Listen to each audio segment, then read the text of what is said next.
Live from Fargo and serving you on TV, online, and on the go. This is Valley News Live at 6. We'll have people that do dumb things, and there's a marked sheriff's vehicle right next to them. They don't care. The numbers are in for crime in Grand Forks County. Stolen property is skyrocketing, and law enforcement officials say drugs are the main source of the problem. This with the top cop in the county on his way to retirement at the end of the year. Valley News Team's Ryan Laughlin sits down with the sheriff to break down why crime is on the rise and how law enforcement has changed over time.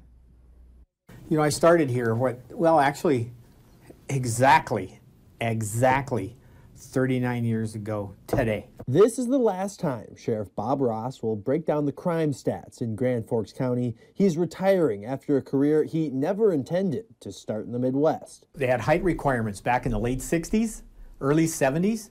You had to be 5'9", and I was too short. That was back in Washington State.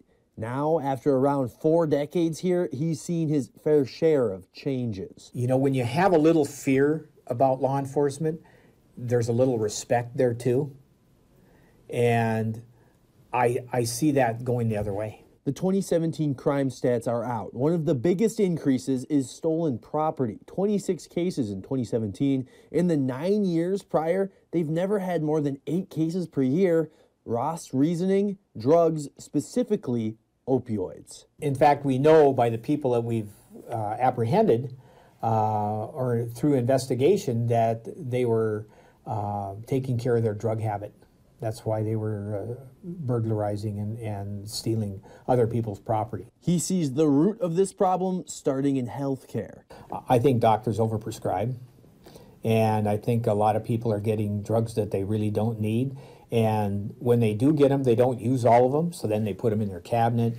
And so people break into their house to steal those narcotics. While opioids are the hot topic today, Ross sees some societal changes making the job more difficult in the future. To me, law enforcement's hands are getting tied more than they were when I first started. And I'm sure it's got to do with the rights of the people you're dealing with. But at the same time, is that the best thing for law enforcement? And I don't think so. He still says the county is safer today than it was when he started, but says the new sheriff will have his fair share of challenges. Grand Forks, Ryan Laughlin, Valley News Live. Some good news from those crime stats. Overall, incident reports were down last year, over 1,800 incidents in 2017 compared to nearly 2,000 in 2016. And DUIs dropped in the county, 82 in 2017 compared to 96 in 2016. To see the full list of crime stats, we have attached the data to this story on our website, valleynewslive.com. There are new developments in the alleged hazing and sexual assault incidents at Richland 44 School. School Board President Lisa Amundsen sent out a letter to parents notifying them of the board's decision to place Richland 44 School Superintendent Tim Godfrey on paid administrative leave effective immediately. As we first reported, 5 students from Richland 44 School were charged with 10 felony counts and another 24 misdemeanors after being accused of holding down several male students and assaulting them in the boys' locker room. The unexpected move to place Godfrey on leave comes after he and the school board had planned to enter negotiations to renew his contract for next year. Taking his place for the remainder of the 2017-18 school year is Richland High School principal Bruce Anderson.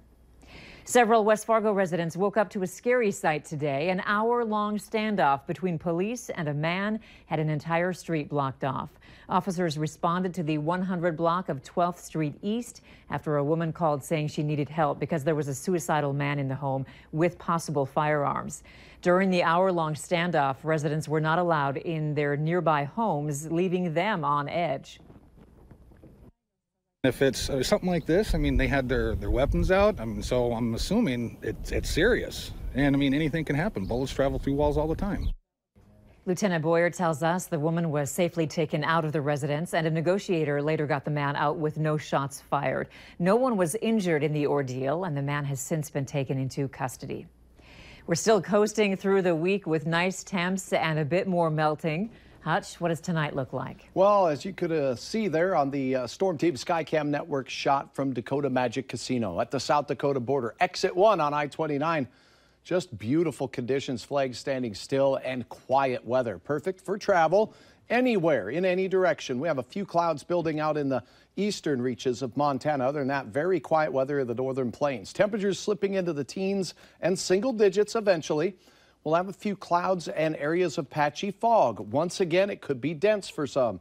Grand Forks temperatures heading into the mid-teens by 10 o'clock tonight. We'll have an update on a storm system that will create some significant rain, sleet, and snow as we head toward the weekend. Details in a few moments. All right, thank you, Hutch. A police chase through Grand Forks lands 2 Fargo men behind bars. The driver, Stephen Johnson, was arrested on a warrant and for driving without a license and fleeing police. The passenger, Dustin Stotts, was also arrested on a warrant. The chase began early this morning around 2 a.m. in East Grand Forks and continued onto I-29 southbound. Police were forced to use stop sticks to slow the vehicle, which eventually came to a stop at the intersection of Highway 15 and 22nd Street Northeast. A microwave that caught fire led to residents of an apartment complex in Jamestown being evacuated. It happened yesterday afternoon in the 1300 block of 5th Street Northeast. The fire department checked on whether the fire had spread, aired out the building, and then gave the okay for residents to re-enter the building. No additional damage was reported. Minnesota authorities say they're seeing an increase in the amount of meth, prescription pills, heroin, and marijuana that's been seized off the streets. Yesterday, the Minnesota Department of Public Safety says more than 214,000 prescription pills were seized by drug and gang investigators last year, and that's up from nearly 59,000 pills in 2016. The huge increase includes at least one significant seizure of more than 100,000 pills. Meanwhile, Minnesota health officials say many medical marijuana users report significant reductions in pain. According to a recent report, more than 60% of the more than 2,200 patients surveyed by the state report benefits from using marijuana in inhaled or pill forms during the first 5 months after the state approved cannabis to treat pain. About 10% of patients reported no benefit. Later on Valley News Live at 6, a warning to stay off the ice after a 6-year-old falls through. Plus, a big day for Make-A-Wish North Dakota and a chance for you to help make a wish come true for a critically ill child. And all you need are unused airline miles.